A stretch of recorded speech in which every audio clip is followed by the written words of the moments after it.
മനുഷ്യ മക്കളുടെ ഹൃദയങ്ങളില് താൻ സൃഷ്ടിക്കപ്പെട്ട മനുഷ്യ മക്കളുടെ ഹൃദയങ്ങളിൽ വസിക്കുവാൻ ദൈവം ഇടം തേടുന്നു എന്ന വചനം നമ്മളെ പഠിപ്പിക്കുകയാണ്.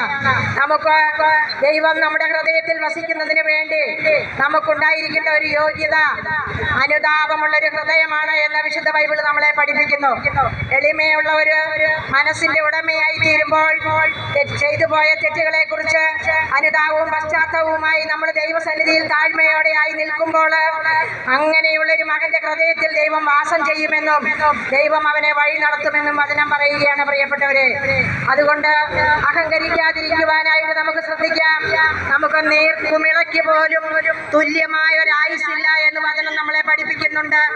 പാടിപ്പോകുന്ന ഒരു പുല്ലിന് തുല്യമായ ഒരു മനുഷ്യന്റെ ജീവിതം ആയുസ്സിന് ബലമില്ലാത്തവൻ.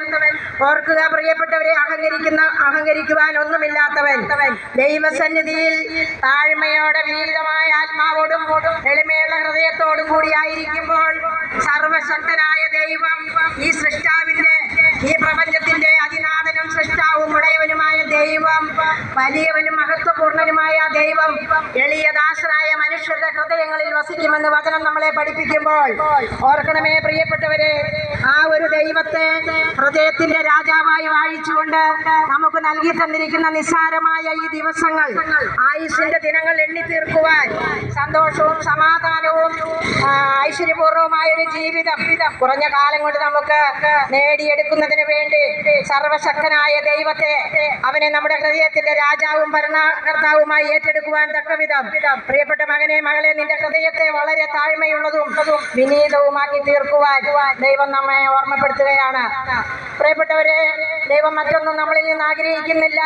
നമ്മുടെ ജീവിതത്തില് ഇന്ന് വരെ നമുക്ക് എന്തെങ്കിലും നൽകി തന്നിട്ടുണ്ട് എന്ന് നമ്മൾ വിശ്വസിക്കുന്നുണ്ട് എങ്കിൽ അതൊന്നും നമ്മുടെ കഴിവ് കൊണ്ടും പ്രാപ്തി കൊണ്ടും അല്ലെങ്കിൽ ബുദ്ധിശക്തി കൊണ്ടും ശരീരബലം കൊണ്ടും അല്ല എന്ന മനസ്സിൽ ഉറപ്പിച്ചുകൊണ്ട് ഇതൊക്കെയും ദൈവത്തിന്റെ ദാനമാണ് എന്ന് ഏറ്റുപറഞ്ഞുകൊണ്ട് ദൈവത്തെ നന്ദിയോടെ ഹൃദയത്തിൽ അതരത്തിൽ ഏറ്റുപറഞ്ഞ് നന്ദിയും സ്തുതിയും അർപ്പിക്കുന്നവന് ജീവിതത്തിൽ ഒന്നിനും ഒരു കുറവുണ്ടാവുകയില്ല എന്ന് വചനം പറയുകയാണ്. പ്രിയപ്പെട്ടവരെ, വിശ്വസിക്കുന്നവൻ ദൈവത്തിന്റെ മഹത്വം കാണുകയും അപ്രകാരം ദൈവത്തിന്റെ സർവ്വ അനുഗ്രഹത്തിലും ജീവിക്കുമെന്നും വിശ്വസിച്ചുകൊണ്ട് ഈ വചനത്തിൽ ആഞ്ഞു വിശ്വസിക്കുന്ന ഒരു മകനും നിരാശനായി പോകേണ്ടി വരികയില്ല എന്ന വചനത്തിൽ നമുക്ക് മനസ്സിലാക്കുവാനും വായിക്കുവാനും ആയിട്ട് സാധിക്കും.